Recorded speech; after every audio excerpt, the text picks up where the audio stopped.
debate encofrados, ¿ya? En esta ocasión, la definición es muy simple. Encofrado es aquel elemento que forma parte de la obra para poder moldear los elementos que tienen concreto. Y el concreto en su estado plástico es un elemento que se acomoda a las diferentes figuras geométricas que forman parte del diseño. ¿Cuáles son los objetivos? Son propiedades de los encofrados, procedimientos de los tipos de encofrados, colocación y armado de encofrados para que permitan el vaciado, las recomendaciones que son necesarias que la cátedra haga para que ustedes hagan una teoría de acuerdo a lo que se ejecute en obra. Bueno, vamos a ver resistencia, rigidez, estabilidad, estanqueidad, facilidades de encofrado y economía. En el tema de resistencia tendremos que tener en consideración el aspecto de lo que representa las cargas vivas y cargas muertas que va a soportar el encofrado durante el periodo de tiempo que sea necesario para poder soportar y luego desmoldar este encofrado. En el tema de rigidez, la rigidez está referenciada a que los elementos que conforman este encofrado no permitan que esto desarrolle una deformación en cuanto a su forma, ¿no? Se tiene que respetar lo que está establecido en los planos, ¿no? Entonces, el encofrado, en otras palabras, se tiene que diseñar en el tema de qué elementos son los que vamos a utilizar para poderlos nosotros distanciar de acuerdo a la carga que vaya a soportar, ¿no? En el tema de estabilidad, la estabilidad está referida para poderla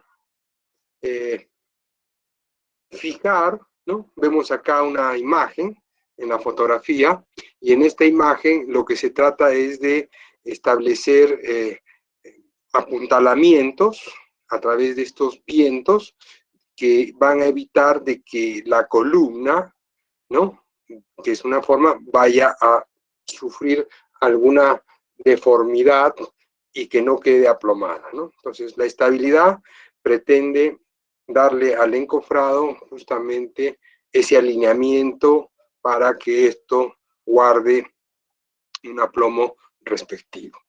En el tema de estanqueidad, como ven en la imagen, hay muchas formas que no están adecuadamente colocadas.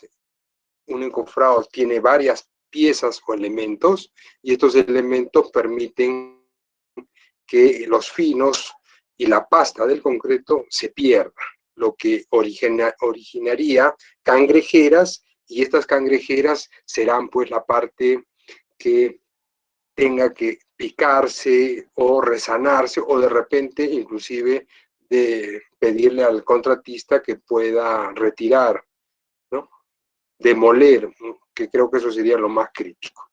En el tema de la facilidad del desencofrado también es algo que quizás nosotros debemos tener en consideración, ya que el encofrado toma un tiempo en su armado, ¿no?, pero no podemos tomarnos en la misma medida o proporción tiempo para poderlo desencofrar. Nosotros tenemos que saber de que el encofrado tiene que ser utilizado varias veces. Por lo tanto, el demorarnos en desarmar un elemento implicaría de que ese día o esa noche ese encofrado no duerma con concreto. El principio de la productividad es de que el encofrado debe armarse y debe vaciarse el mismo día. En el caso de losas aligeradas o losas macizas, bueno, la cosa es diferente por la magnitud que representa.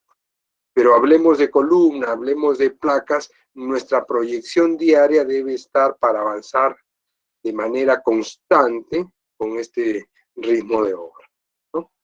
Y finalmente la economía, ¿no? La economía que representa el aspecto de cómo nosotros administramos nuestro material de tal forma de no hacer un mal uso de este material.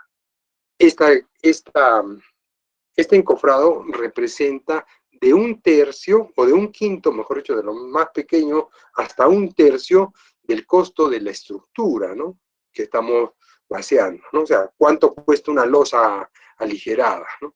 Entonces, ese valor, en esa proporcionalidad, es el costo de un encofrado.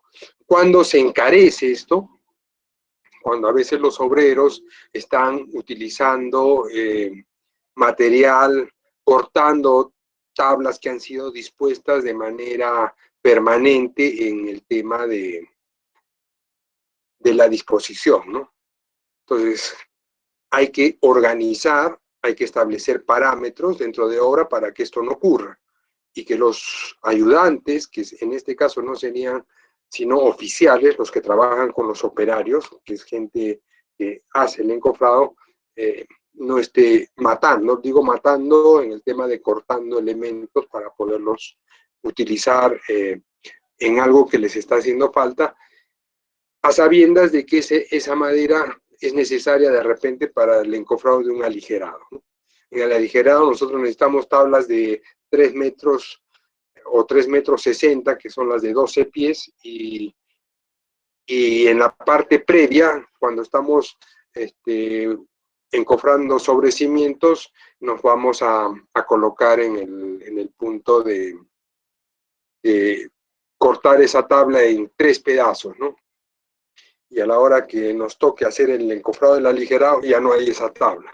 Entonces tengamos que volver a comprar más material por el mal uso que han hecho los obreros de esto. Entonces, eso es algo de lo que hay que considerar. Bien, ya estamos en la 11. Creo que sí vamos a poder acabar las 54. Lectura de planos, ¿no? ¿Cuál es el proceso para poder desarrollar esta secuencia de actividades previas al vaciado del concreto en los elementos que tenemos que utilizar, ¿no? Primero, la lectura de planos, ¿no? Fundamental entender y comprender el proyecto para establecer cuál va a ser la forma como vamos a desarrollar en el tiempo. Es decir, el tiempo es limitado. En todo proyecto de ejecución el tiempo es limitado. Por lo tanto, debemos encontrar la mejor forma de enfrentar a la ejecución de estos proyectos. Ustedes están viendo acá una serie de columnas, ¿no? Estas columnas, estos elementos que están dentro de nuestro plano, sea de estructuras o de arquitectura, tenemos que establecer e identificar, ¿no? Y podemos ver que en este proyecto hay algunos elementos que tienen una forma muy particular, con dimensiones similares. Entonces, esto me da una idea de la magnitud de elementos que tenemos para ese tipo de formas o de encofrados. Igual, el edificio, si es una torre de edificación, tenemos que del tercer piso hacia el piso número 10, hay también una cantidad de elementos que se repiten. Entonces, ¿cuántas veces vamos a usar ese encofrado y qué importante resulta siendo esta planificación, esta selección de materiales, que esto podría ser también el siguiente paso una vez que sabemos qué es lo que vamos a desarrollar, ¿no? Seleccionar el material para poderlo elegir.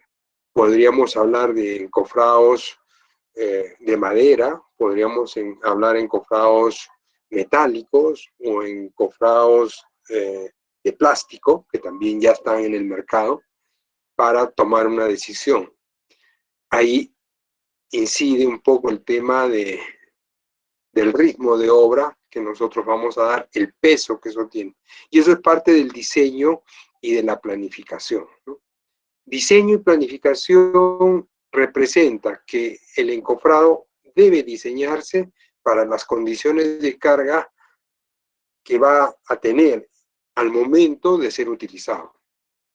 El encofrado, dependiendo del elemento estructural, puede permanecer en uso durante 24 horas puede permanecer en uso durante 14 días, 21 días, dependerá, como digo, si estoy vaciando una columna, probablemente lo que me exija el expediente técnico sean 14 o 24 horas o de repente 2 días, ¿no? Si yo estoy hablando de obras en la parte alta, donde hace una temperatura de -5 grados, entonces ese encofrado no puede salir inmediatamente, al día siguiente, ¿no? ¿Por qué? Porque el concreto todavía no ha llegado a una resistencia óptima. ¿Y por qué no llega a una resistencia óptima? Porque las bajas temperaturas hacen de que la fragua y el endurecimiento de este concreto sea mucho más lento. Por lo tanto, voy a tener que dejar con el encofrado a la columna, por poner un ejemplo, de un elemento no 24 horas. No es que vacío hoy día a las 12 del día, 1 de la tarde, y yo mañana a las 7 de la mañana estoy desencofrando. Que lo puedo hacer, pero ¿qué está en riesgo? ¿No? Está en riesgo el aspecto de que esa columna, esa noche, después de desencofrada, va a estar expuesta a una muy baja temperatura. La columna en el interior todavía tiene humedad. Esa humedad se va a llegar a congelar si el elemento es delgado. Imagínense una columna de 25 por 25. Va a llegarse a congelar. ¿Por qué? Porque el frío penetra, ¿no? Y al penetrar este frío, lo que va a ocurrir es de que esa humedad se va a congelar y por lo tanto, al momento de la congelación y del cambio del estado del agua, ¿no?, a su estado sólido, va a aumentar de volumen. Es decir, interiormente, esa columna va a tener una fisuración, ¿no?, microscópica, como quieran, pero ese ya es un daño, ¿no? Por lo tanto, en ese tipo de elementos no voy a poder desencofrar. Entonces, el diseño tiene que ver también con lo que habíamos hablado de la resistencia, ¿no?, y la rigidez. El concreto en su estado plástico tiene presión, y esa presión se ejerce de manera vertical en los elementos llamados columnas, ¿no? A ver.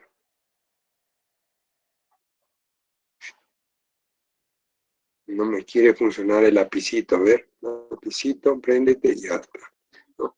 Yo tengo acá este elemento, imagínense esta columnita, la vamos a dibujar acá, y esta columnita tiene unos 2 metros, 2 metros y medio, entonces, y la tenemos que llenar hasta aquí de concreto, ¿no? Entonces, esta columna, ¿cómo es la presión? Entonces, la presión que se ejerce en estos elementos es así, ¿no? Entonces, las paredes de la columna, en la parte inferior, la presión, ¿no?, sabiendo que el concreto tiene un peso de 2.3 toneladas por metro cúbico, entonces, ¿cuánto estará soportando acá? Entonces, si yo le voy a poner un triplay de 4 milímetros, esto no va a funcionar, ¿no? Entonces, esto es lo que tengo que diseñar, calcular esta fuerza de empuje que se genera en el interior de la columna para tener el espaciamiento de los arriostres de esta columna y que no sufra una deformación, ¿no? A eso le llamábamos la propiedad de rigidez. Entonces, todo eso se considera en el diseño. Y en la planificación también está establecido que de acuerdo a los números de estas columnas, yo puedo decir qué cantidad de material voy a comprar, dependiendo del ritmo de trabajo que nosotros utilicemos al momento de establecer. Si a mí me dan 6 meses para construir este proyecto que tiene 3 pisos o 4 pisos, yo tengo que llevar un ritmo. Y debo decir, yo debo votar en mi planificación, ¿no?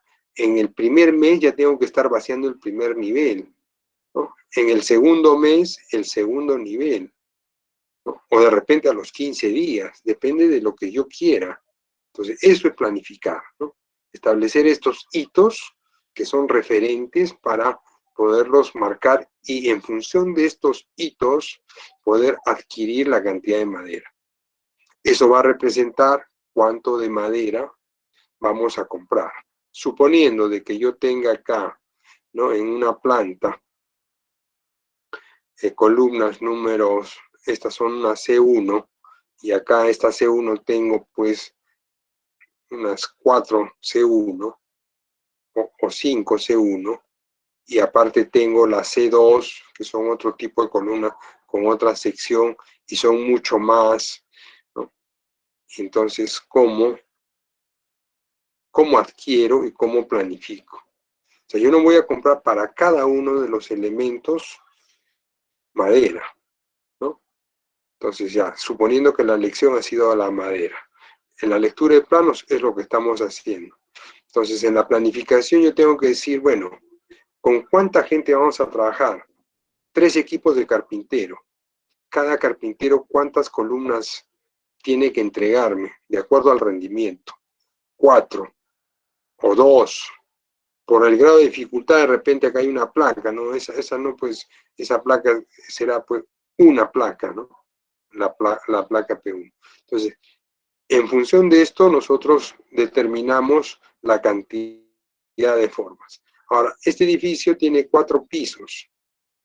Al tener 4 pisos, nosotros vemos que todos los elementos de C1, C2 se repiten en el primer piso, en el segundo piso, en el tercer piso y en el cuarto piso. Entonces, ¿qué cantidad de usos voy a tener? Entonces, la madera se va deteriorando, en el caso de ser madera, porque es lo que estamos señalando ahora, ¿no? Entonces, es un material mucho más... es un material el más utilizado en nuestro medio, porque disponemos de madera. La Amazonía en el Perú nos provee de ese material, ¿no? Sin embargo, el material pues no es eterno, el material va desgastándose, va deteriorándose, va mermando por el uso, por los cortes que se le va dando. Por lo tanto, eso es algo de lo que hay que planificar para poder determinar. Luego viene el armado y la autorización. Me refiero al armado y a la autorización para poder establecer nosotros un criterio de control, ¿no? El armado tiene que desarrollarse bajo parámetros que cumplan con lo que hemos planificado, ¿no? Entonces, generalmente columnas que tienen una forma especial de tipo T o columnas de repente circulares, ¿no? Como las desarrollamos, las modulamos. De repente, esta va a ser una de las caras, que le voy a llamar la A1, ¿no? Esta de acá va a ser B1, que es diferente por la posición izquierda-derecha de esta B2. Entonces, todo eso ya en el momento del diseño y la planificación, en la selección del material, si es de 1 pulgada la tabla, si es de 3/4 de pulgada, o si es de 1,5 pulgadas, todo eso ya lo hemos decidido acá lo empezamos a ejecutar, ¿no? Para la autorización necesitamos el visto bueno de la supervisión, que se da desde el momento en que el acero de refuerzo está armado, ¿no? Entonces, primero el supervisor va a revisar el acero de refuerzo. Cuando ve que el acero y la distribución cumple con lo que está estipulado en el plano, nos va a decir, ya puedes empezar tu encofrado, ¿no? Entonces, antes de pasar esa autorización de revisión de acero y refuerzo, yo no puedo tapar todo, porque si no, me va a decir, desármalo para que lo verifique. Entonces, las coordinaciones con supervisión tienen que ser permanentes y anticipadas. Acá va a haber el tema de limpieza del acero, ¿no? Porque a veces se ensucia por las actividades anteriores. va a verificar el diseño, me puede pedir el diseño de este encofrado, dame tu diseño de sobrecimientos o dame tu diseño. Entonces, ese diseño nosotros tenemos que justificar de acuerdo al tipo de tablas, al tipo de madera, ¿ya? Por lo tanto, antes del vaciado tiene que haber una autorización, una conformidad por parte de la supervisión. Lógicamente que yo durante el armado como ingeniero responsable tengo que ir viendo todo lo que me va a pedir, ¿no? La supervisión puede tener un dossier de calidad, un checklist de todo aquello que revisa, dados, limpieza de acero, y todo tiene que ir de manera progresiva. Yo puedo avanzar, en el caso de este sobrecimiento, si sé que me está revisando limpieza de acero ya antes de dar la autorización a que empiece, ¿no? Inclusive hasta el trazo, ¿no? Porque acá en el sobrecimiento tenemos que presentar el trazo, es decir, en el sobrecimiento poner las líneas, el ancho que tiene de acuerdo a planos y todo eso, estar cumpliendo de acuerdo a nuestros planos. Y finalmente el vaciado de concreto, que también es importante porque dependiendo de la altura, dependiendo de la segregación que pudiera tener ese encofrado, tenemos que manejar, ¿ya? Bueno, eso pasamos a la siguiente. ¿Cuáles son los factores a considerar dentro de este proceso? El plazo de ejecución, como ya lo hemos dicho anteriormente, el cronograma de obra, fundamental, porque dentro de este cronograma de obra tenemos en este diagrama Gantt, ¿no?, un inicio y un fin de encofrados que tenemos que cumplir. Entonces nosotros, de acuerdo a nuestra programación, tenemos nuestro listado de partidas, ¿no? Y acá empezamos con las barras Gantt, y esta de repente corresponde al inicio del encofrado de sobrecimientos, ¿no? ¿Y qué periodo de tiempo tengo yo? Este es el plan maestro, ¿no? La programación maestra que hemos presentado para la firma del contrato, ¿no? Entonces, toda esta planificación maestra que contiene el calendario valorizado, ¿no?, de obra, o lo que otros llaman el CAO, ¿no? CAO significa, para que si alguna vez se encuentran ¿no?, calendario de avance de obra. El CAO es lo que se presenta al momento de la firma del contrato.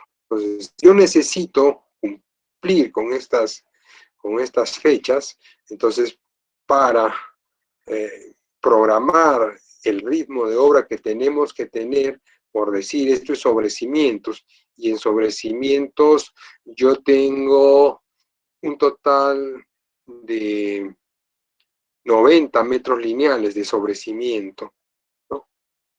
90 metros lineales de sobrecimiento de 0,30 de altura, ¿no?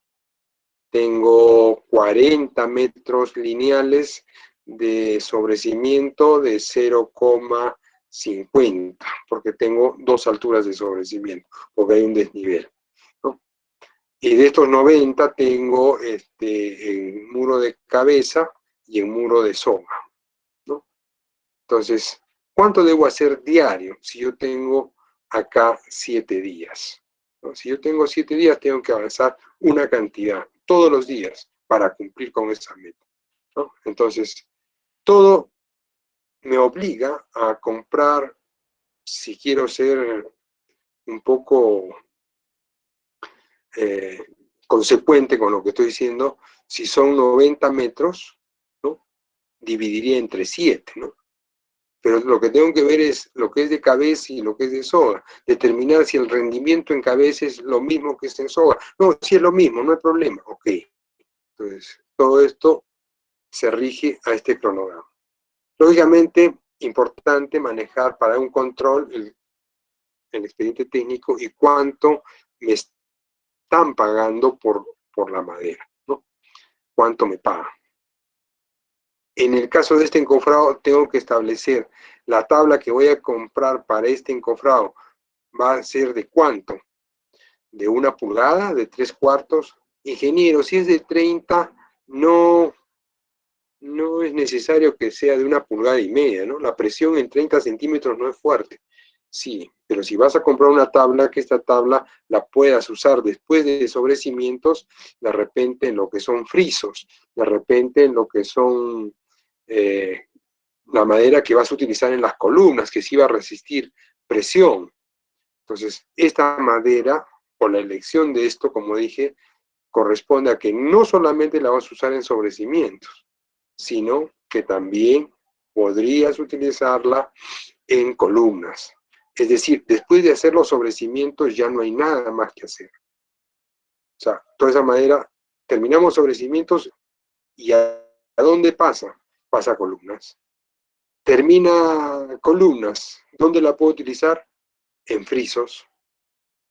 Ahora hay formas que yo voy a armar, ¿no? Y esas formas que voy a armar ya no las podía desarmar para utilizarlas en columna o otra vez en frisos.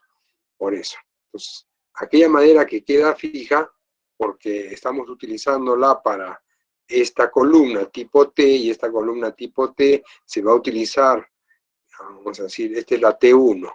Y en la T1 tengo pues que utilizarla en los 4 pisos y esta corresponde a las columnas que están ubicadas al frente en estas dos. Entonces yo con esta T1 armo uno o compro madera para una forma, ya no la desarmo, porque está modulada. Entonces la utilizo una vez acá, la segunda vez en la otra columna, después en el segundo piso también 2 veces, en el tercer piso 2 veces y en el cuarto piso 2 veces. Cuando ya termine el cuarto piso, recién podría desarmar los elementos que conforman esta columna para darles otro uso. Entonces, todo eso es lo que tengo que considerar al momento de desarrollar esto. Materiales para encofrados, ¿ya? Los materiales para encofrados son distintos y varían de acuerdo a mi presupuesto. Por eso lo que veníamos acá, el costo unitario, que está acá, tengo que tenerlo en consideración para la decisión de qué utilizamos para este encofrado. Hay empresas que ya por su política de crecimiento tienen y cuentan con cierta cantidad de encofrado metálico, ¿no? Y este encofrado metálico pues puede tener una cantidad de usos muchísimo mayor que la del encofrado de madera o el material utilizado, perdón, que sea la madera, ¿no? Bueno, aquí vemos algunos ejemplos de lo que es encofrado de madera, y la madera, como ya lo hemos señalado, quizás sea el material más utilizado.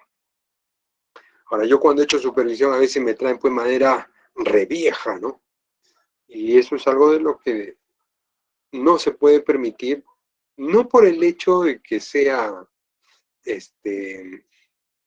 la madera tiene una cantidad de usos y lógicamente genera distorsión, ¿no? Genera fugas, porque no voy a estar tapando hueco por hueco, porque la madera generalmente se le hace perforaciones para poder pasar el alambre, como vamos a ver más adelante, y esto es algo de lo que, ¿no?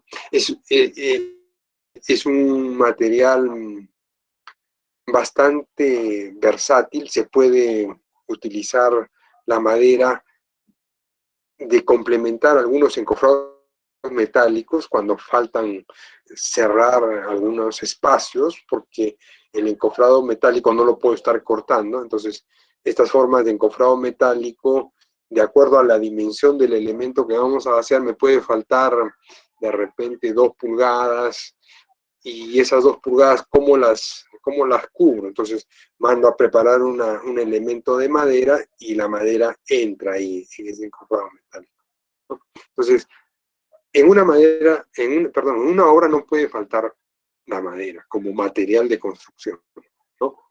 En la parte de la elaboración del casco y de la estructura, ¿no? Hay 2 tipos, si hablamos de madera, la madera industrial, que vendría a ser todo lo que es el triplay. Hablar de planchas de triplay para elaborar o fabricar paneles también es muy usual. ¿no? Es la combinación entre la madera natural y la madera industrial, que es el AAA. Otro podría ser el fenólico, ¿no? La diferencia entre fenólico y madera de AAA es que uno viene de 2,40 por 1,20 en el caso de AAA, y en el caso de los fenólicos podemos comprar láminas o planchas mucho más largas de diferentes dimensiones, ¿no? Entonces, también eso es un punto a favor en el tema de la madera industrial, ¿no? Si yo quiero hacer una columna de 4 metros de altura, entonces yo puedo comprar el fenólico con esa dimensión y en obra cortar, de manera que no exista en el interín ninguna unión que permita que la madera no tenga la estanqueidad, ¿no? Que es una de las propiedades que hemos señalado. Acá presentamos unos formatos de encofrados plásticos. Fíjense ustedes en el tema de lo que corresponde a encofrados de columnas de forma circular, y este elemento pues ha permitido pues una perfección en el vaciado. Luego, esto se consigue con un concreto con plastificantes, no es únicamente el hecho de haber utilizado. Ustedes vean el acabado de esta columna, parece de película, como digo yo, ¿no? Pero es que tiene todo un procedimiento, ¿no? Esta forma de plástico, fíjense ustedes el ranurado que tiene cada elemento, que eso es lo que le da un poco la resistencia para poder soportar el concreto en el estado plástico. Fíjense los pasadores que están acá en estos puntos rojos, que es lo que evita estar colocando el alambre número 8, que usualmente en encofrados de madera se tiene que hacer un hueco. Todo esto ya está plenamente diseñado para poderlo utilizar, ¿no? Entonces, estos pasadores que lo que van a hacer es evitar de que las láminas o las planchas exteriores se retiren o ¿no? Entonces, lo que le da es esa rigidez de la que estábamos hablando dentro de las características buenas de un encofrado. Bueno, acá tenemos para un muro, ¿no? De la misma forma, ¿no? Cómo se puede desarrollar. La industria de petroquímica ha logrado desarrollar mucho de lo que es el plástico en sí, ¿no? Vemos en los automóviles, vemos en muchos de los utensilios que utilizamos en el hogar, que ya han ido cambiándose, ¿no? Teléfonos que antiguamente no eran de plástico, eran de metal. El metal está siendo reemplazado por el plástico, ¿no? Y eso es una tendencia a nivel mundial. Entonces, esto no deja de ser una opción, y dependiendo del lugar donde nos encontremos, podemos nosotros utilizar. Las ventajas es que son más livianos que el encofrado metálico e incluso que la madera, ¿no? De encofrado metálico, que puede ser de dos formas. Fierro, llamo fierro porque no es acero, sino es una aleación, o llamado fierro dulce. Entonces, esto se prepara en talleres con soldadura. Fíjense la ranuración que tiene para poder unirse. Tienen acá huecos, ojos chinos, y eso es lo que nos permite armar, ¿no? Y a través de estos accesorios de fijación también para facilitar mucho el rendimiento y la productividad, ¿no? Que estar colocando tuercas, pernos para poderlos cerrar, ajustar, que eso también toma un tiempo, ¿no? Entonces, esta es otra opción a nivel de encofrados, ¿no? Y el costo inicial es bastante caro, ¿no? Es una inversión. Ahora, lógicamente que estas formas metálicas, a diferencia de la madera que tiene 10 usos, 15 usos, si yo fuera muy cuidadoso, ¿no? Estas formas metálicas podría utilizarlas 100, 200, 500 veces, ¿no? Dependerá, es ilimitado el uso, depende del cuidado que uno tenga, ¿no? De que no se vaya a maltratar, no se vaya a caer, no se vaya, Imagínense que una de estas piezas se caiga de un edificio de 8 pisos, en esa caída se deforma, se malogró. Pero si cuidamos eso y le damos el mantenimiento, debemos pintarlo, debemos limpiarlo, engrasarlo, entonces ese material va a revertir el precio inicial de inversión, y esto creo que es algo importante. En el caso de encofrados metálicos de aluminio, no es aluminio propiamente, a veces es una aleación de aluminio, ¿no? Para tener un material mucho más liviano que el fierro. Otra de las ventajas es de que el aluminio no se oxida por tener esta aleación, este componente metálico. Entonces, o si se oxida, la oxidación es muy lenta. Entonces, esto creo que es algo de lo que se considera, es mucho más caro que el anterior, que es de fierro, ¿no? Y eso hay que tenerlo presente. Entonces, el aluminio es mucho más liviano que el fierro. Entonces, son los aspectos a tomar en consideración, ¿no? Acá hay un muro de contención en esta diapositiva de acá abajo, ¿ya? ¿No? Estamos viendo un cerramiento de un muro, y este es el puente que queda ubicado en el Guarangal, en la parte alta, ¿ya? Todo el encofrado para la losa, el fondo de losa, fue hecho en base a aluminio, ¿no? Eran estructuras a manera de andamios que se construyeron de tal forma que nosotros vemos cómo se ha dispuesto inclusive la base, y todo esto se ha diseñado, ¿no? O sea, esto no es improvisación. Por eso dije, el encofrado debe diseñarse para soportar todo el peso y toda la carga que va a tener. No solamente carga muerta, sino carga viva. Y dentro de las cargas, también hay cargas dinámicas, porque en el momento del vaciado colocamos vibradoras. En el momento del vaciado, el concreto, si es que está siendo bombeado, cae a una determinada altura e impacta. Entonces genera este tema de variación, ¿no? En el fondo, y eso es lo que tiene que ser capaz de soportar, ¿no? Bueno, acá hay algunas otras imágenes. Estas 2 horas fuimos a visitar con los alumnos de construcción, ¿no? Esta es una foto muy bonita, que la tomamos una tarde, y esto vendría a ser el encofrado en el intercambio vial de Andrés Avelino Cáceres con La Pampilla, ¿no? Que es uno de los puentes también, y como ven, todo esto es aluminio, ¿no? Las vigas, los parantes, ¿no? Para poderlos diseñar. La ventaja que las empresas que brindan este servicio nos dan asesoría, ¿ya? Bueno, hasta ahí llegué con los del grupo de la mañana. Bueno, nosotros vamos a, como dije, a avanzar y a correr un poco más. Ya recuperaré con el grupo el día jueves, de tal manera que no haya mayor explicación, solamente lo que corresponda, ¿no? A esta parte. Les voy a poner el otro video para que vean un poquito la comparación, ¿ya?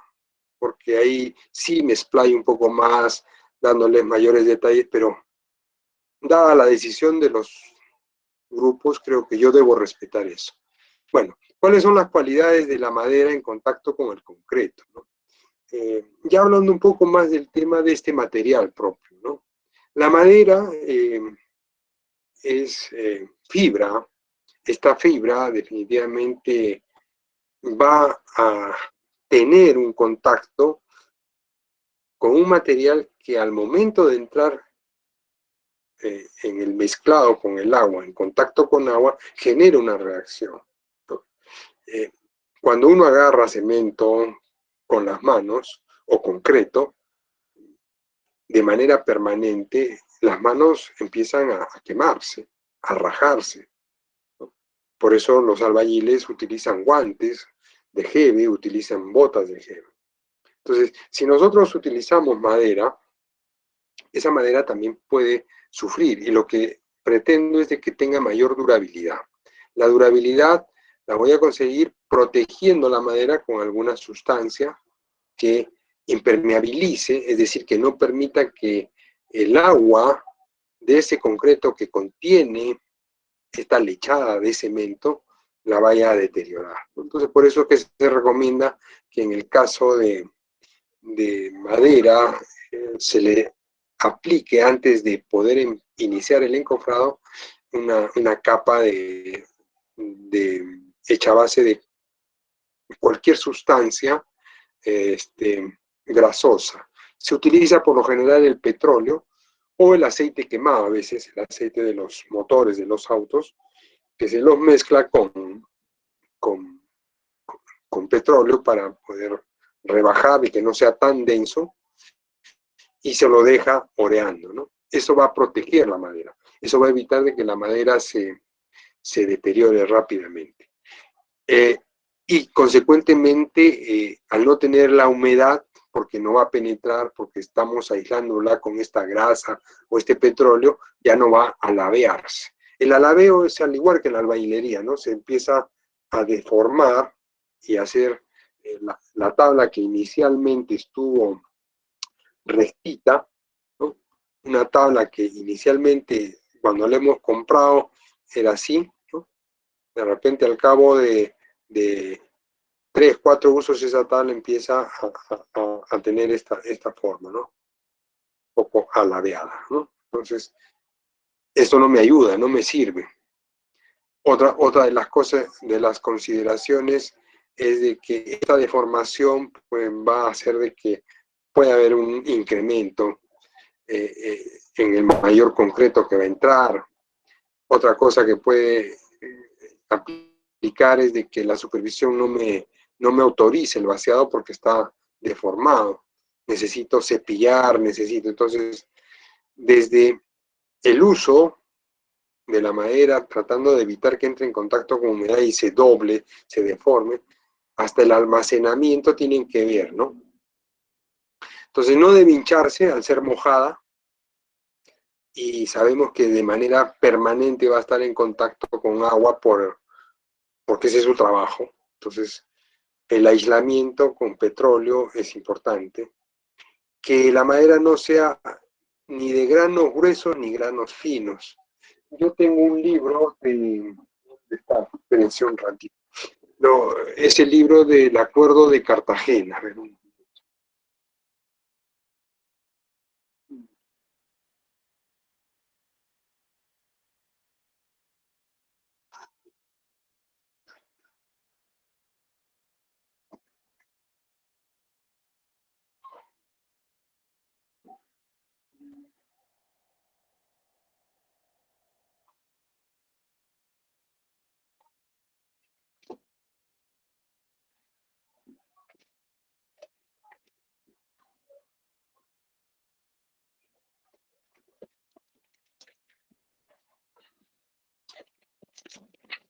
este libro, ¿ya? Lo recomiendo.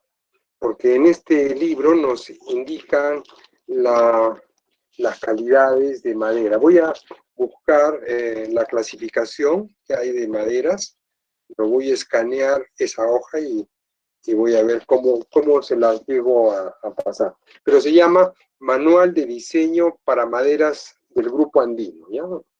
Ahí lo muestro. Importante por el tema. Acá habla de la resistencia, ¿no? Por decir esta tabla, les muestro. Esta tabla de acá señala todo lo que vendría a ser el tema de cómo soporta la resistencia. Y la resistencia para el diseño, que es fundamental, nos representa, dependiendo del corte de la madera, si la madera ha sido cortada paralela a la fibra, ustedes saben que los árboles crecen de manera radial. Entonces, dependiendo del corte, tiene una resistencia. ¿Ya? Entonces, esa resistencia es la que yo tengo que considerar al momento de diseñar, ¿no? Entonces, tengo que ver la tabla, cómo me la han cortado, y buscar en este libro, ¿no? Donde señala si el corte ha sido radial, si ha sido tangencial, ¿no? cuánto es su resistencia a efecto de poder yo calcular cuánto va a soportar. Entonces, eso es algo que también está en el blog, ¿ya? Voy a compartirlo del blog para que ustedes ya lo estudien y lo puedan tener, ¿ya? Y cuando hablo de granos ni muy gruesos ni muy finos, ¿qué implica, no? La textura de la madera, de su conformación, implica un poco la resistencia, ¿no?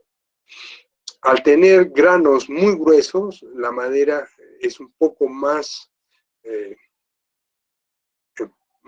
¿cómo le puedo explicar? Más deformable, ¿no? Que cuando los granos que la conforman son finos. Entonces, acá en Arequipa y en el Perú en general utilizamos la madera tornillo, ¿no? Para el encofrado.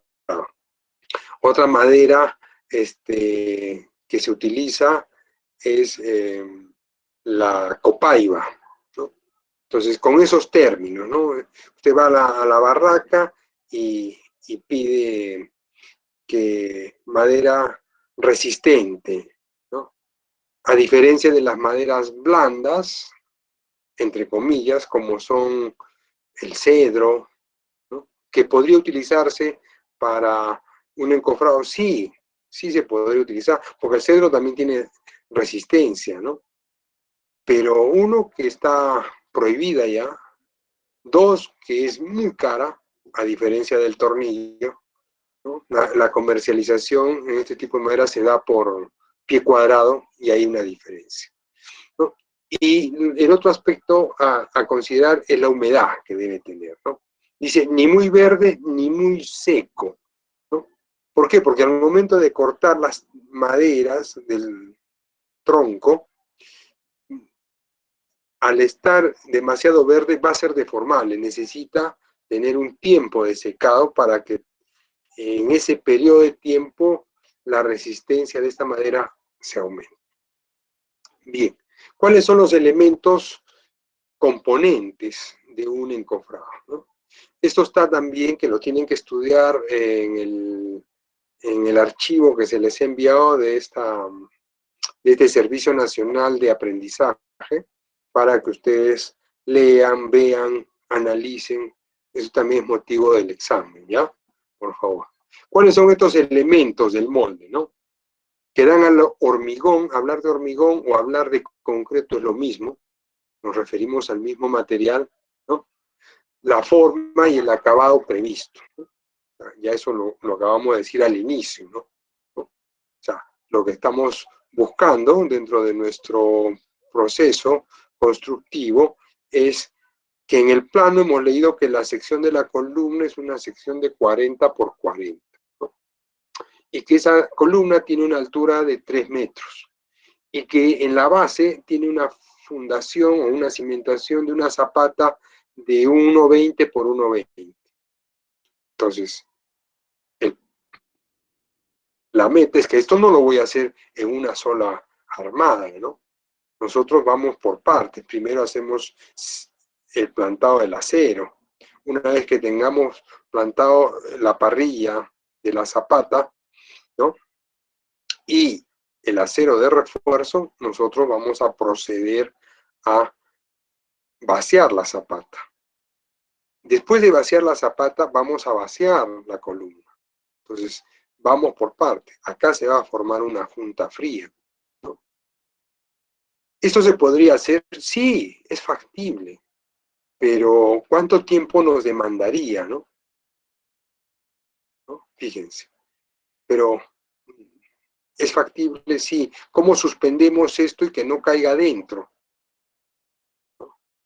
Entonces, yo vaciando la zapata primero, en una primera etapa, dejo el nivel en la parte del borde superior de este encofrado, y después, al día siguiente, ya apoyo estas formas sobre esa base ya de concreto que ya ha endurecido, y continúo con el vaciado, ¿no? Claro que aquí le falta lo que le da la estabilidad, que vendría a ser el apuntalamiento, ¿no? Tengo que colocar acá elementos de soporte, por lo menos en 2 caras, ¿no? Eso no está graficado acá, ¿no? o acá, vamos a decir, acá deberíamos colocar, ¿no? Porque esto podría moverse. Entonces, lo que queremos es darle esa estabilidad, ¿no? Y esto es parte también de lo que se utiliza, ¿no? Entonces, ¿cuáles son estos elementos del molde o del encofrado que nosotros vamos a utilizar? Y ustedes pueden verlos gráficamente, ¿no? Y al final lo que quiero es que me quede el elemento ya en concreto acabado como esto, ¿no? Entonces, esto es lo que voy a obtener como resultado. Esta cimentación a través de esta zapata, ¿no? Este elemento que es la columna, con la altura, con la sección de acuerdo a mi plano, ¿no? Entonces, los elementos de apoyo y de refuerzo están dados justamente por todo esto que estamos viendo acá. Ahora, el espaciamiento o la distancia entre este y este y este y este dependerá de la tabla, ¿no? Si esta tabla es de 1,5 pulgadas, yo podré tener una mayor distancia entre los elementos que conforman. Pero si esta tabla es muy delgada, de 0,5 pulgada, entonces se podría deformar, no tendría la rigidez, por lo tanto, de repente me amerite colocar mayores elementos de arriostre. Por lo tanto, hay mayor trabajo que hacer, ¿no? Porque no es lo mismo poner 2 piezas que poner 10, ¿no? Y eso mismo ocurre en el tema de las losas, ¿no? Las losas aligeradas, cuando utilizamos nosotros viguetas prefabricadas, la vigueta ya tiene una resistencia y lo que requiere solamente son 3 puntos de apoyo, 2 en los extremos, ¿no? Y 1 en el medio. Y con eso te trabaja tranquilamente.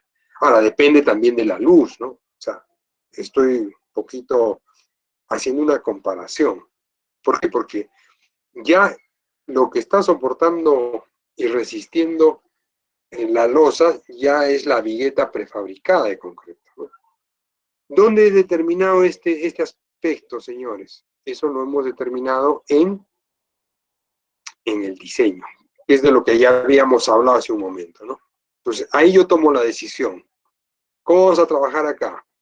¿Vamos a encofrar de manera tradicional o podemos utilizar un encofrado con viguetas pretensadas? ¿Qué es lo que queremos? ¿Un bosque de madera o nos simplificamos el tema del encofrado solamente con un apuntalamiento en 3 puntos? Lo discutimos, vemos el costo, vemos, ¿no? Hay que ver también si hay el traer las viguetas prefabricadas hasta la zona de obra. Pónganse que la obra sea en una provincia de Puno, y eso tiene que salir desde Yura, ¿no? Supermix prepara este tipo de prefabricados. ¿Cuánto me vale el flete? Entonces, si lo justifica, porque vamos a hacer un ahorro, vamos a reducir tiempos, entonces todo eso es la parte de planificación. Entonces ya mi encofrado ya no sería un bosque de puntales, de pies derechos, sino solamente lo mínimo indispensable para hacer esto, ¿no? Entonces, todo eso es algo de lo que tenemos que tener presente. Elementos de apoyo de refuerzo, ¿no? Para poder lograr la rigidez, ¿no? La versatilidad, pueden tomar cualquier forma, ya sean metálicos, ya sean encofrados de madera. Nosotros tenemos que adecuarnos a lo que queremos conseguir. Y esto, a veces en el tema de los encofrados metálicos, tenemos limitación, porque el encofrado metálico te lo preparan por elementos que son múltiplos, ¿no? Por decir, yo tengo paneles, voy a cambiar de color de tinta, tengo paneles, estos paneles, por decir, son de 60 por 60, lo que nosotros hemos utilizado en Incabor son unos encofrados tipo Contech, ¿ya? El tipo Contech era una lámina, así. Lógicamente ustedes han visto que acá tiene pues ranuras para poder armar y unir, ¿no? Entonces, este este encofrado metálico, que es una aleación de aluminio, tiene 2 pies. 2 pies, estamos hablando de 60 centímetros. Pero también venden de 1 pie. Entonces yo tengo un elemento de 1 pie, ¿no?, que podría acoplar acá. Entonces tendría, si junto esos 2 elementos de 2 pies más 1 pie, tendría 3 pies que vendrían a ser 90 centímetros. Pero si yo quiero llegar a 1 metro, tengo también elementos que son múltiplos en pulgadas, ¿no? El mínimo es de 2 pulgadas, de 5 centímetros. 2, tengo de 4, ¿ya? Tengo de 4 y tengo de 6 pulgadas. Entonces, son diferentes espesores, como digo, pero a veces las dimensiones no me dan. ¿Y qué hacíamos? Utilizábamos madera para completar, por así nos faltaban 3 centímetros, una cinta de madera, ya, con eso llegábamos a los niveles. ¿Se dan cuenta? Entonces, el encofrado metálico tiene mayor limitación que la madera. La madera yo puedo cortar y listo, ¿no? Entonces, a eso se refiere con la versatilidad. Material de fácil consecución. En el caso de madera, fíjense la cantidad de bosques que tenemos en Perú, ¿no? Todo lo verde, lo que corresponde a la Amazonía. Y también tenemos bosques en la sierra, bosques en la costa, o madera que se pueda conseguir, ¿no? Pero para nosotros, en Arequipa, nos traen de Madre de Dios, desde acá nos traen la madera. Nosotros las barracas tenemos de esta zona de Madre de Dios, ¿no? Me imagino que Lima traerá pues de Moyobamba, de otros sitios y así, ¿no? Entonces, para el Perú creo que la madera resulta siendo un material barato porque hay en cantidad y lógicamente que hay que pagar un precio de flete y todo eso, que ya el valor de comercialización, me imagino que se considera en el análisis de costo unitario, ¿no? Diferentes tipos de acabado, porque acá implica un poco lo del grano grueso o grano fino, para poder tener un acabado fino. Fíjense la rugosidad que tiene la madera. Esto de repente para elementos que van a ser revestidos y tienen otro acabado. En el caso de caravista se trabaja la madera de tal forma de que, al igual que esa columna circular, ya el elemento vaciado salga como uno que no necesita nada, ya es presentado, ¿no? O sea, el concreto expuesto o concreto caravista es un concreto bonito, ¿no? Entonces no necesita ni pintura ni de nada, tal como que. Pero para eso tenemos que tener mucho mayor cuidado, ¿no? Han visto ustedes que a veces el encofrado tiene ranuras porque estoy completando y esas son las ranuras que aparecían en la columna circular, ¿no? Entonces eso hay que controlar. Que eso se pueda después maquillar, solaquear, sí, también es verdad. Clasificación y usos que se le da dependiendo de lo que vayamos a emplear madera, ¿no? Que pueden ser zapatas. Por lo general acá, por la estabilidad que tienen algunos suelos, no encoframos las zapatas, solamente las podemos desarrollar, ¿no? Tengo ahí unas fotos para mostrar, pero me quita tiempo, y ese es mi problema, el tiempo, ¿no? Otra de las cosas que podríamos, empezando de abajo hacia arriba, ¿no? Otros elementos que vamos a ir revisando son en losas aligeradas, en vigas, en muros. Entonces, todo lo que sea necesario se acondiciona, ¿no? Escaleras como las que vemos acá, ¿no? Escaleras, ¿no? Como podemos nosotros, esos son elementos diagonales, ¿no? Para esto. Entonces, el encofrado puede utilizarse. Fundir, ¿qué quiere decir, no? O sea, en el buen sentido de la palabra, ¿no? Nosotros cuando queremos fundir metal, tenemos el metal en un estado líquido y echamos y toma la forma del molde, ¿no? Entonces, a eso se refiere, ¿no? Y en el caso del concreto, en su estado plástico, tiene pues fluidez. Entonces, vamos a echar en ese molde y lo que endurezca va a quedar de esta forma, ¿no? Esto es el molde, que yo quisiera aplicar un poco al tema de prefabricados, y esto vendría a ser otro molde, y acá tenemos el resultado de lo que vamos a lograr. Ahora, no es tan sencillo, esto es una ilustración, ¿no? Porque a veces el concreto, como la madera se llega a hinchar, no se desmolda fácilmente, ¿no? Tendríamos que tener alguna sustancia desmoldante y hacerlo todo en un estado que permita de manera rápida. En el caso de prefabricados, muchos de los prefabricados tienen una sección trapezoidal, ¿no? De tal manera que el vaciado, ¿no? El vaciado al momento de retirar del molde pueda salir fácilmente, ¿no? Esto se utiliza a veces en el tema de losas nervadas, ¿no? Entonces la losa nervada no es recta porque me complico yo en retirar el molde. Entonces tenemos que ver, una de las características que hemos dicho es que tiene que ser de fácil desencofrado, ¿no? Después el almacenamiento, el mantenimiento que debe darse al encofrado es importante. ¿Por qué? Porque tenemos que pensar en la economía. Entonces la limpieza, después del vaciado, ¿no? Después el resane que hay que hacer, porque antes de volverlo a usar, a veces entra la vibradora impacta sobre una de las caras y le genera un daño, ¿no?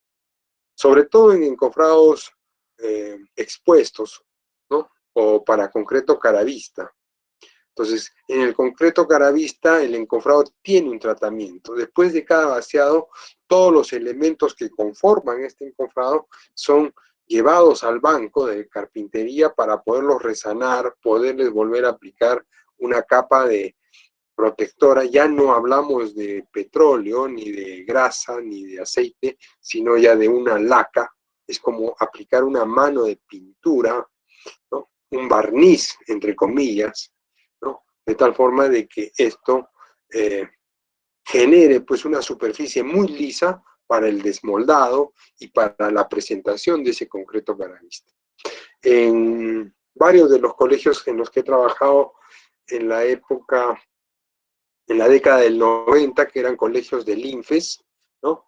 Estábamos nosotros aplicando esto, sobre todo en los colegios ubicados en la parte de la costa peruana. Hemos hecho colegios en la Punta Bombón, hemos hecho colegios en Mollendo, en Ica, que trabajé un CEO, en Lima, en Maranga, que hicimos 2 colegios. Entonces todo el concreto próximo a la costa ya no tiene revestimiento, sino ya sale un concreto caravista.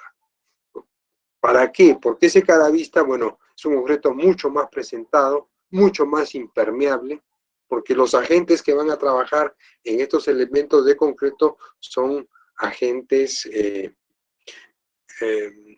que, que pueden generar un deterioro, ¿no? Por decir, toda la brisa marina que impacta sobre el concreto genera un deterioro. Entonces, al tener un concreto expuesto, concreto caravista, es mucho más impermeabilizado, ya no necesita de un recubrimiento, ya el recubrimiento y el espesor de protección que tiene el acero es mucho mayor. En cambio, en el otro, en el que se hace primero la columna, después el tarrajeo, el revestimiento del elemento, bueno, ese mortero, si bien es cierto, lo va a proteger, pero el recubrimiento que va a tener el elemento estructural es mucho menor, ¿no? Entonces, la limpieza después del uso es fundamental. Después nosotros estamos hablando de el aislamiento, es decir, la separación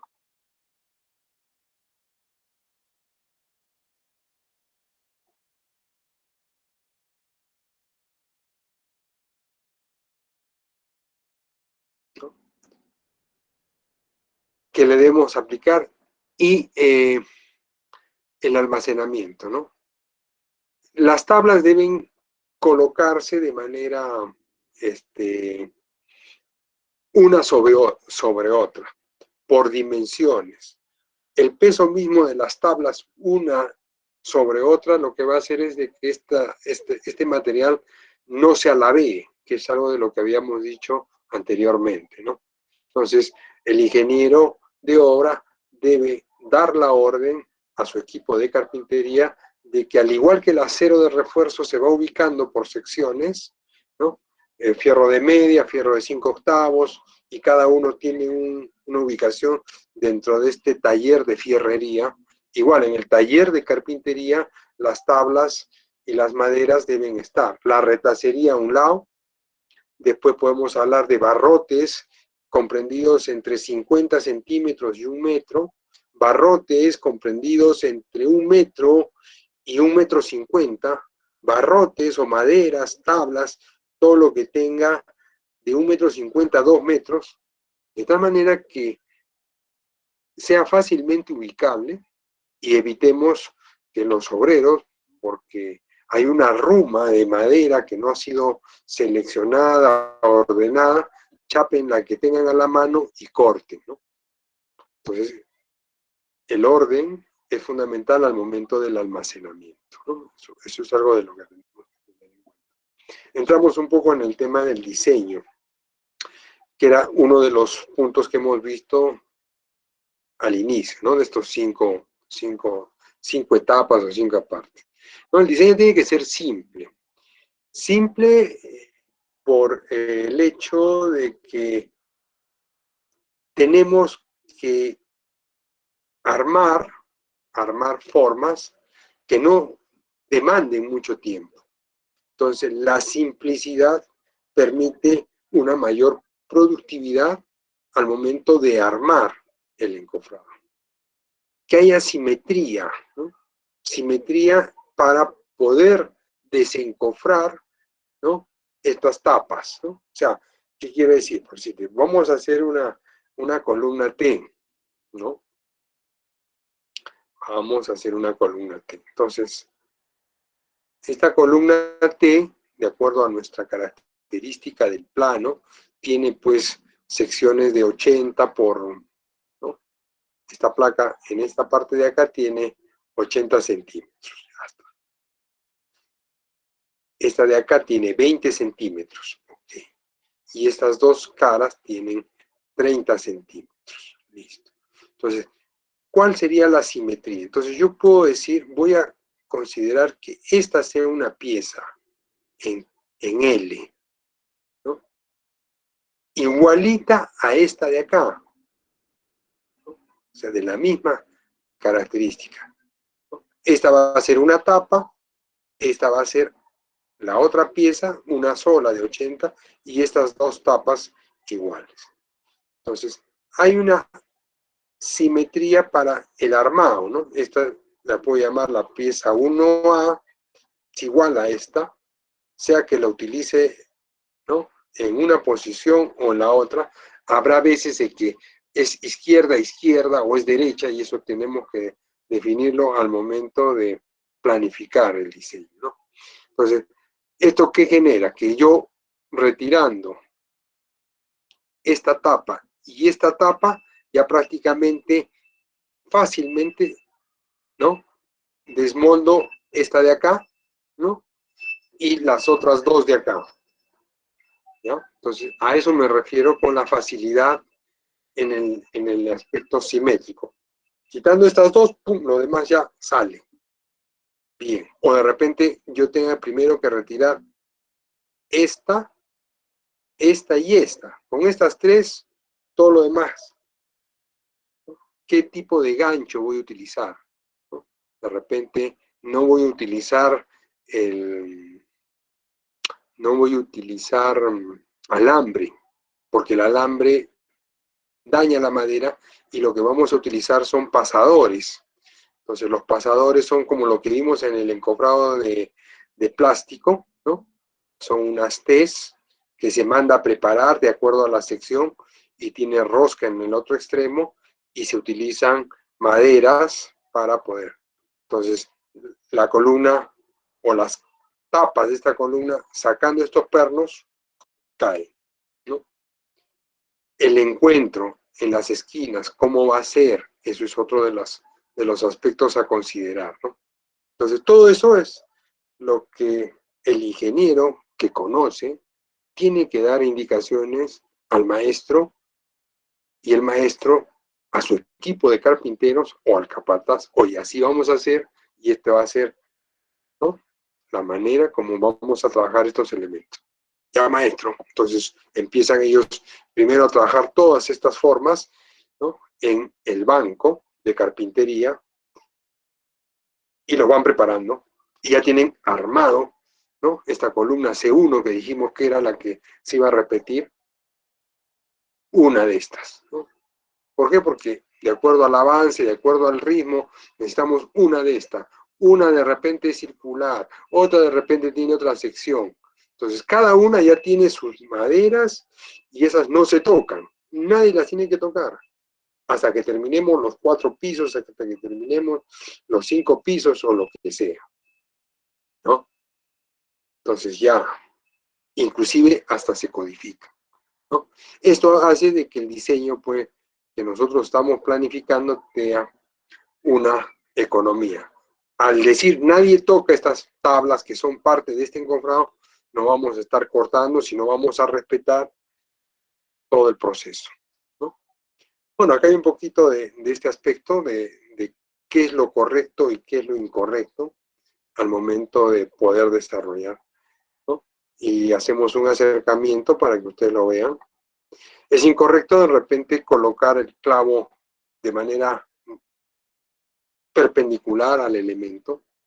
¿Por qué? Porque al momento de generar las presiones, es mucho más fácil que esto, por la fuerza que se ejerce, pueda abrirse, lo que no ocurriría si estos clavos tienen cierta inclinación, cierto ángulo. Entonces, esto, al momento de ejercer la fuerza, como vemos acá la flecha, ¿no?, va a evitar que sea tan sencillo el poder desprenderse de la base donde está sujeto, ¿no?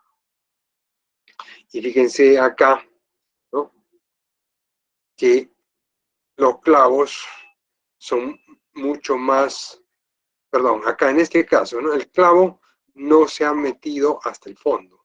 La cabeza del clavo no queda siempre un poco hacia afuera para poderla retirar. Entonces, la pata de cabra entra acá, ¿no?, y podemos sacar fácilmente el clavo, ¿no?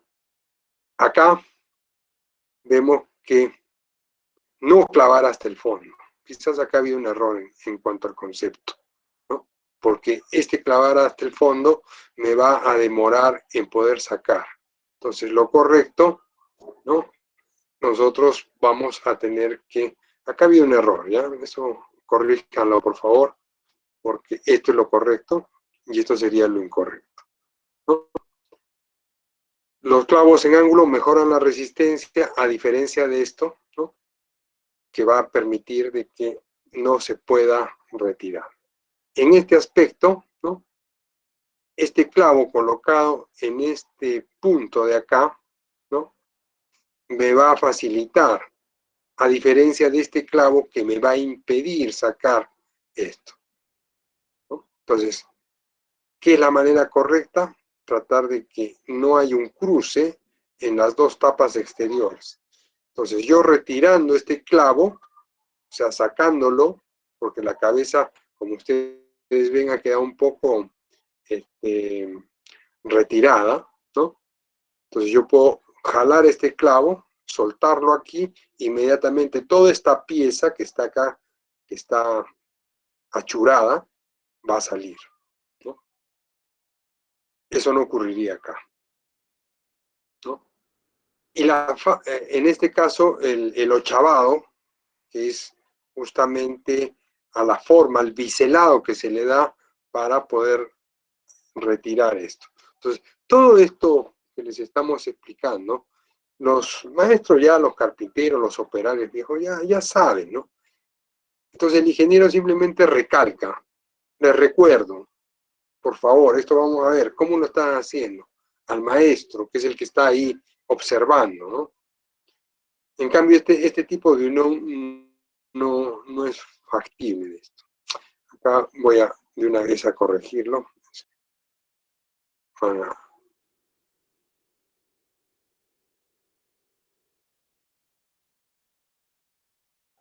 Así.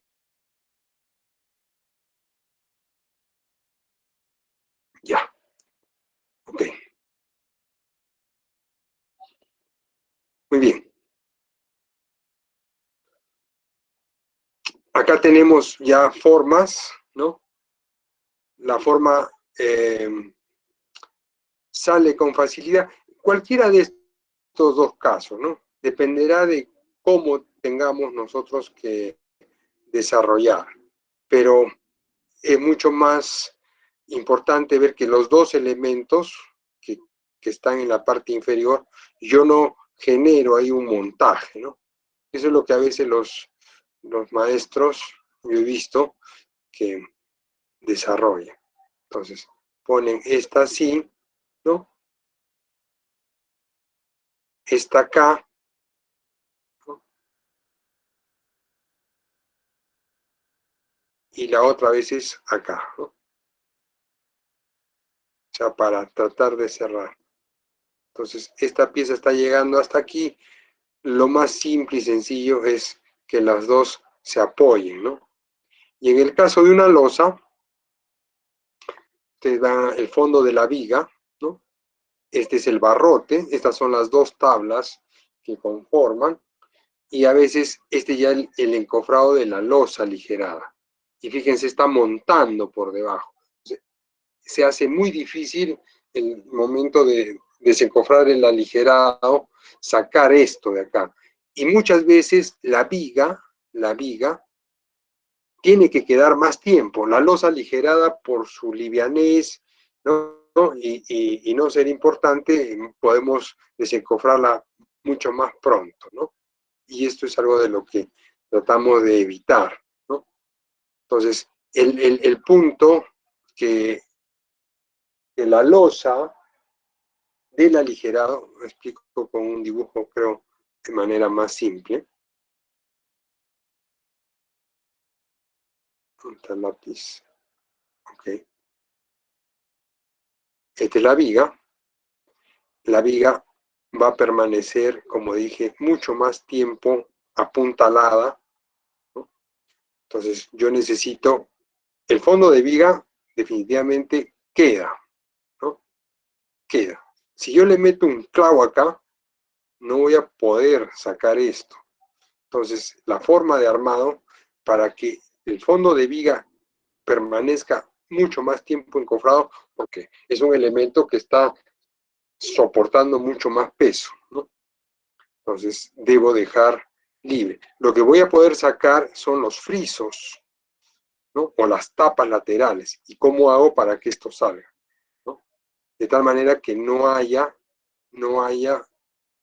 un entrampamiento entre el friso, que ya lo puedo ir preparando, y la losa aligerada. Entonces, si nosotros dejamos libre mediante una holgura esto, entonces puedo retirar en principio esto, ¿no? Primero la losa y después los frisos, ¿no? Entonces, esto es lo que tratamos de, de, de, de señalar, que las holguras nos permitan el retiro de esto. En cambio, acá se está metiendo mucho más, ¿no? Acá no está entrando en el límite, ¿no? O sea, no está mordiendo lo que corresponde a la tapa lateral de la viga. Entonces está separado. Entonces, yo puedo desprender bien este elemento, este de acá, y después sacar la cara lateral de la viga. Y que quede el fondo de viga, ¿no? Listo. Otro. ¿Cuánto nos queda? ¿A qué hora termina esta clase? A las 5:40, creo.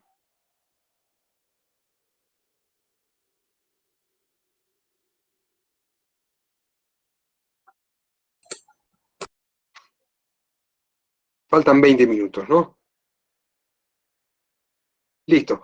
El tema de la segregación tiene que ver con la altura de vaciado, ¿no? Nosotros, al momento de desarrollar esta altura de vaciado, la norma dice 1,80 m, ¿no? Pero a veces, viendo cuál va a ser la estrategia de vaciado, vemos que nuestras columnas o nuestros elementos tienen 2,40 m, son 60 centímetros. Por 60 centímetros vamos a hacer una ventana, porque, claro, necesito tener... ¿Qué ocurre? Cuando nosotros vaciamos desde la parte de arriba, ocurre de que el agregado en caída libre, lo más pesado, que vendría a ser la piedra, se va a ir al fondo. Entonces, eso genera lo que denominamos como segregación. Esa segregación genera las cangrejeras, que acá le llamamos, ¿no? Hoy ha generado cangrejeras. La cangrejera puede ser porque toda la piedra se fue al fondo, ¿no? O la cangrejera puede producirse porque ha habido una fuga, no ha sido hermético el agregado, y por lo tanto tenemos pues pérdida de toda la pasta de concreto. Entonces, son dos las causas que originan las cangrejeras. Y nos vamos a ubicar un poco, no tanto de la estanqueidad, sino de la segregación, ¿no? La segregación que ocurre porque esto, soltado desde acá arriba, ¿no? Y al tener esto de repente una altura de 3 metros, acá lo que va a ocurrir es que todas las piedras van a caer primero. Y encima de eso todavía hay armadura, el acero, al momento los estribos, ¿no? Los ganchos de los estribos hacen de que las cosas se separen y no caigan en bloque. Entonces eso genera segregación. Entonces, ¿cómo controlo eso? Soltando el concreto de una altura mucho más pequeña, ¿no? Entonces, cuando la altura es menor, ya no le da tiempo al agregado de generar segregación. Entonces, esas son las ventanas que se ubican cuando los elementos verticales son bastante altos, ¿no? La norma dice 1,80 m, ¿no? Pero esa es la norma peruana, ¿no? Este manual es de España y acá estamos hablando de casi 2,50 m, que tendría que ser la altura existente en un vaciado normal, ¿no? Entonces tenemos que ver un poco el tema de la plasticidad de la mezcla. Ahí relacionamos el slam, es decir, cuán fluido yo quiero que sea mi concreto para poder hacer este vaciado, ¿no? Entonces, en un elemento, una columnita de 15 por 30, ¿no? Y encima tiene armadura, si le voy a poner un slam 2 pulgadas, entonces 2 pulgadas pues no me trabaja adecuadamente, voy a generar que es un concreto demasiado tieso, ¿no?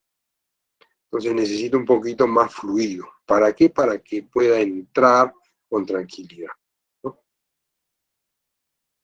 En un concreto mucho más tieso, con un slam más pequeño, lógicamente mucho más rápido se va a segregar, ¿no?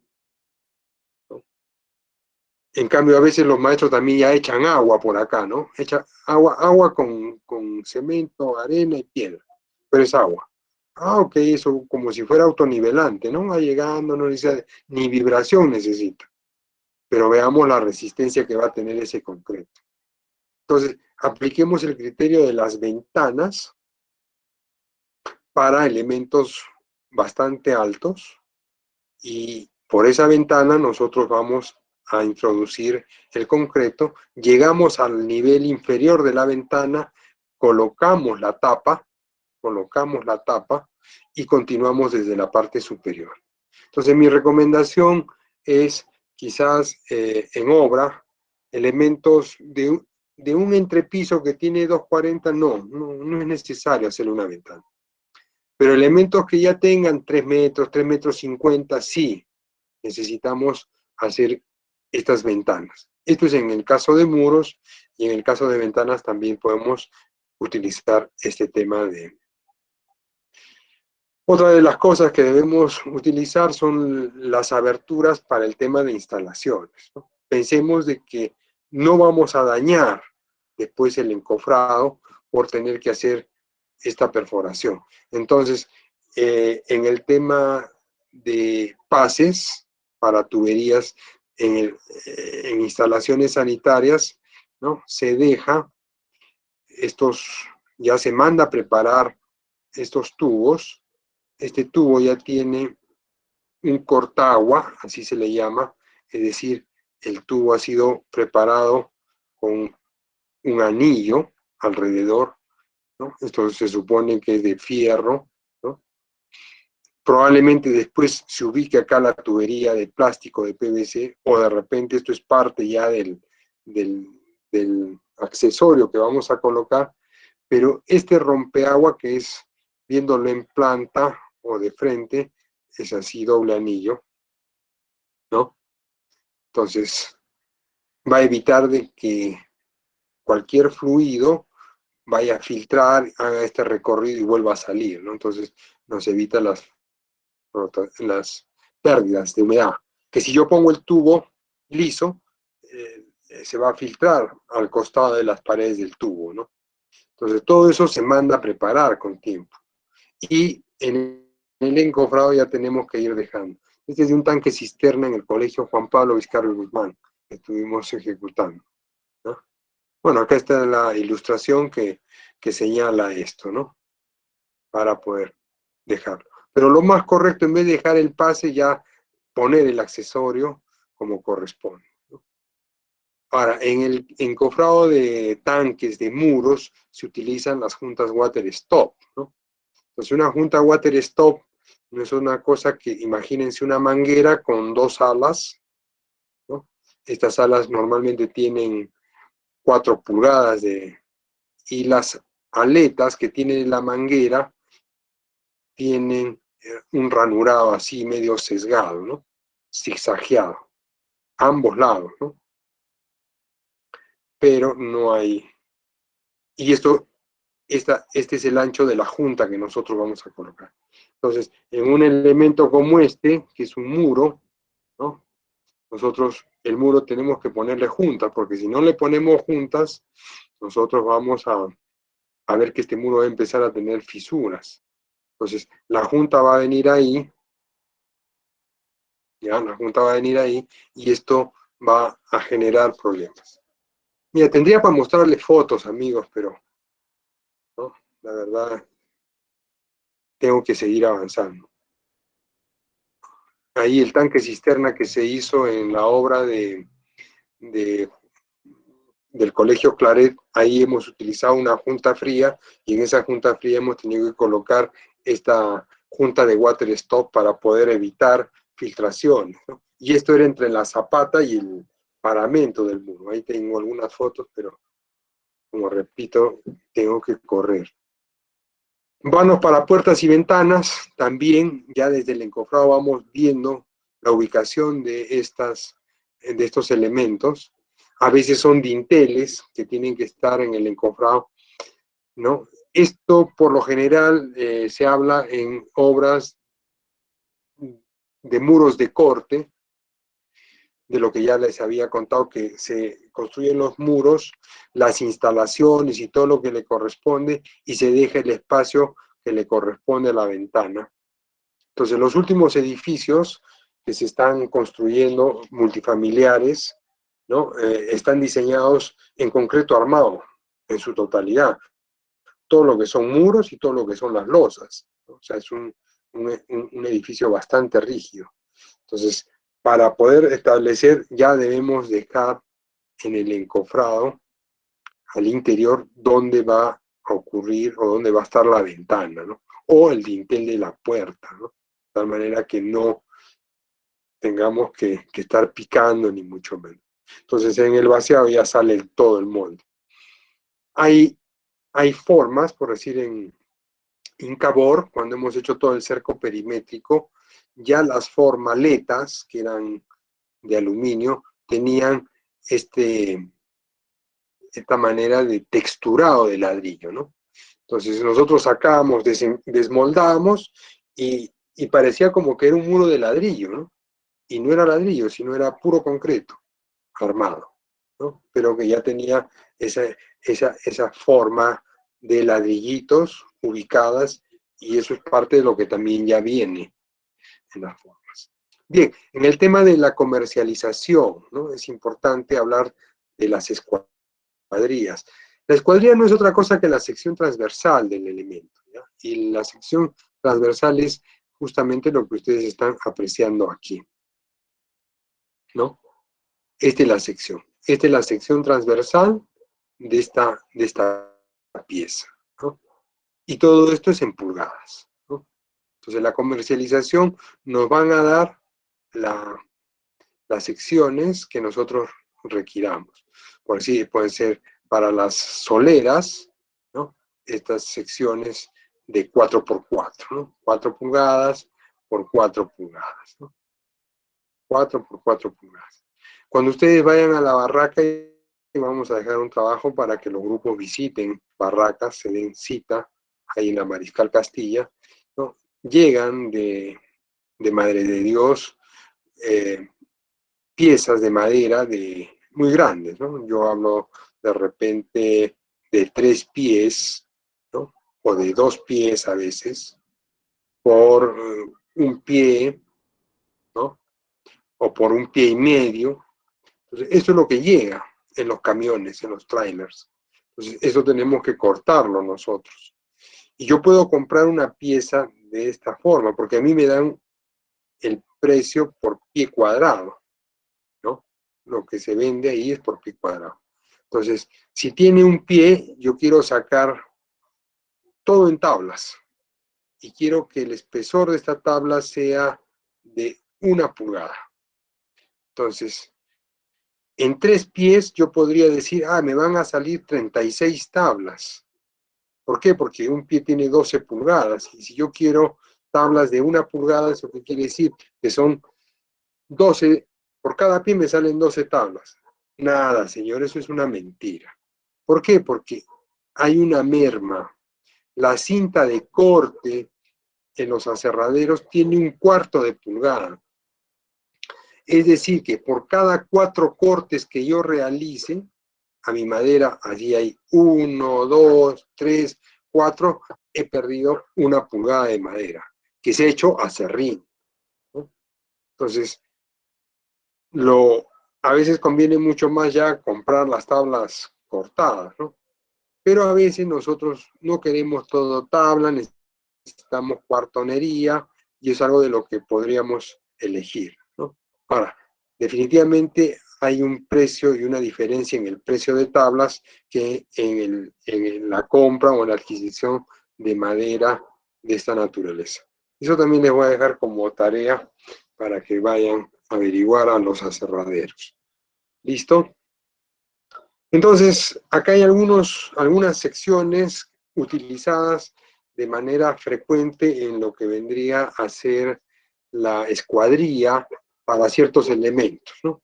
Para columnas, vigas y viguetas se utilizan elementos con espesores de 1 pulgada a 1 pulgada y media, ¿no?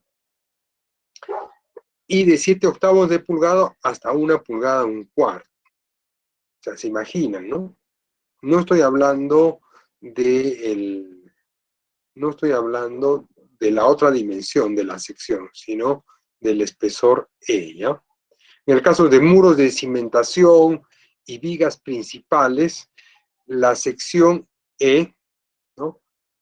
Que vendría a ser el espesor, entre 1,5 y 2, o entre 1 1/4 y 1 3/4.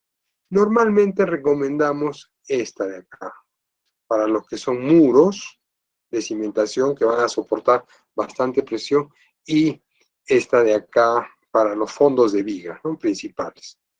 Y en el caso de las losas aligeradas, las tablas que vamos a utilizar pueden variar, ¿no? De 1 pulgada a 7/8 de pulgada, ¿no? Y 2 pulgadas a 1 pulgada 3/4, ¿no? Dependiendo el distanciamiento que vamos a colocar entre parante y parante, que es lo que va a soportar, ¿no? Entonces, si voy a utilizar una una tabla, ¿no? Este pie derecho, cuando la tabla es de 1 pulgada, de acuerdo a esta indicación, debe ser entre 45 centímetros, ¿no? Vamos a ponerle 0,50 ya. Listo. Si es que fuera el espesor de 1 pulgada, ¿no? Si fuera 7/8 de pulgada, ya mi distanciamiento ya no sería de 45 entre el pie derecho, sino de 0,60, ¿no? Entonces, dependerá del bosque de puntales que querramos poner para esto, ¿no? Ahora, si yo utilizo tabla de 1,5, un poco más gruesa, normalmente ya el espaciamiento, el distanciamiento que estamos hablando es de 0,90, ¿no? Entonces, ¿qué me conviene al momento de adquirir? Comprar tablas de 1,5, que creo que con eso podría salvar varios elementos que pueda yo utilizar. El espesor no me limita, ¿no? Porque el encofrado solamente está referido a la parte de acabado, ¿no? El que la tabla tenga este espesor de 1 pulgada o que tenga un espesor en la parte de abajo de 1,5, lo único que me va a cambiar es cada cuánto tengo que colocar el apuntalamiento en este caso y en este caso. Bueno, acá vemos unas fotos de cimientos, zapatas. Esto ha sido en el colegio Claret. Ahí están viendo el armado de la parrilla en el encofrado. Acá está en este eje, ya se está colocando las columnas sobre las parrillas. Y acá vemos cómo se está encofrando estas zapatas. Aquí hubo una sobreexcavación porque el terreno resultó demasiado duro, ¿no? Entonces, inicialmente pensaron hacer la excavación manual, trajeron una super máquina, la super máquina hizo una sobreexcavación, entonces eso nos llevó a la empresa contratista, le llevó a hacer un gasto en el encofrado, en la conformación de esa base, ¿no? Estos son los elementos necesarios para las fijaciones y darle la estabilidad a las zapatas. Se utilizan estacas, ¿no? Esta sería la cara de contacto con el elemento de concreto. Este es el barrote o arriostre, las estacas y los elementos para apuntalar. Otra forma de poder hacer esto es mediante elementos que tenemos en obra, como son piedras, ¿no? Porque nos facilita un poco el tema. Otra forma es contra el talud, poder generar este arriostre en vez de colocarle estaca, ¿no? Dependerá de las circunstancias, del terreno, para poder tomar esas decisiones, ¿no? Vemos otras imágenes sobre esto, ¿no? Que ya las pueden ustedes ver. Este detalle en este tipo de cimientos corridos es para generar una llave. Esto se saca, esta tabla tiene que ser trapezoidal para poderla desprender con facilidad y se tiene que hacer en un momento tal de que el concreto no esté totalmente fraguado, ¿no? Entonces, esa llave va a generar que después coloquemos un sobrecimiento sobre esto. Ahora, cuando no se hace esto, normalmente lo que dijimos es que se genera una rugosidad para poder asentar el sobrecimiento y lo propio se hace en el sobrecimiento para poder asentar el ladrillo. Bueno, más gráficas sobre esto, creo que las ilustraciones muestran, ustedes ya las revisan, ¿no? Acá en este caso ya el sobrecimiento o la excavación del terreno ya está incluyendo los elementos verticales, ¿no? Se produce esto para poder dar una forma casi perfecta cuando el terreno no es muy estable. A veces en los terreno arenoso genera una sobreexcavación, ¿no? Entonces necesitamos colocar un encofrado para evitar de que el mayor uso de un concreto, ¿no? Los apuntalamientos, que es lo que le va a dar la estabilidad, tienen que cumplir con estas características, ¿no? Se debe acuñar para evitar las deflexiones, colocar contraflechas en las luces muy grandes. La contraflecha es que si por el peso esto va a deformar así, entonces mi encofrado, dependiendo de esta flecha, que es la deformación, delta de H, nosotros el encofrado lo pongamos inverso, de tal manera que la contraflecha, al momento de que vaciemos el concreto, quede todo alineado acá. Entonces, eso es contraflecha. Eso aplica en luces muy largas, 9 metros, 10 metros. Entonces se calcula y se hace ya el estimado de esta distancia, que podrían ser 3 centímetros en el medio de la luz, ¿no? Tamaño máximo de desencofrado de 2 a 2.5 metros, ¿no? Y de 2 metros para lo que son columnas. Los puntales o pies derechos deben ser maderas de 4 pulgadas por 4 pulgadas, ¿no? Preferible, dice, de 6 por 6, dependerá de la carga, ¿no? Acá usamos el eucalipto, los troncos de eucalipto, que es una madera muy resistente, ¿no? Entonces debemos verificar la resistencia de estos puntales. A veces puntales muy esbeltos se deflectan, no es que se rompan, sino que generan una, por flexo-compresión, se vuelven así. Entonces el alineamiento o la ubicación del trazo horizontal de la losa podría verse afectado. Considerar el vaciado de falso piso para ampliar la zona de contacto entre puntal y el piso. Esto es importante para evitar el hundimiento de los puntales o pies derechos. A veces se les ha de colocar una chapa en la base para evitar, o un sobreancho, y eso también es algo de lo que nosotros tenemos que ver. Entrando un poco a lo que es sobrecimientos, los sobrecimientos se construyen a continuación de la cimentación, que es lo que ya habíamos dicho y hablado un poco en el tema de albañilería, ¿no? Y estos tienen que tener, pues, el alineamiento y el espesor que tiene el muro, ¿no? Vemos algunos defectos que tienen o que pudieran tener en el tema de lo que es los sobrecimientos para los pases, ¿no? Ustedes vean esta foto, perdón, esta foto, vamos a hacer un acercamiento, ¿no? Como es que no se dejaron y después hemos tenido que picar, ¿no? Entonces, cuando nosotros ya dejamos en el sobrecimiento el pase para el tubo, esto sí nos resulta mucho más productivo, ¿no? Que estar dañando un sobrecimiento y malogrando la estructura. Entonces, esto hay que ver desde el inicio.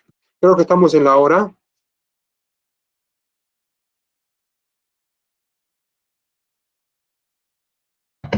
Sí, ingeniero. Ya, entonces terminamos a la próxima clase. He avanzado mucho más, definitivamente. En la mañana solo logré 19 diapositivas. Claro, es mucho más explicadito, más masticadito, ¿no? Esto ya... La próxima clase terminamos albañilería con el tema de ejercicios más, ¿ya? Para que también tengan ustedes para hacer los metrados. ¿Listo? ¿Alguna pregunta?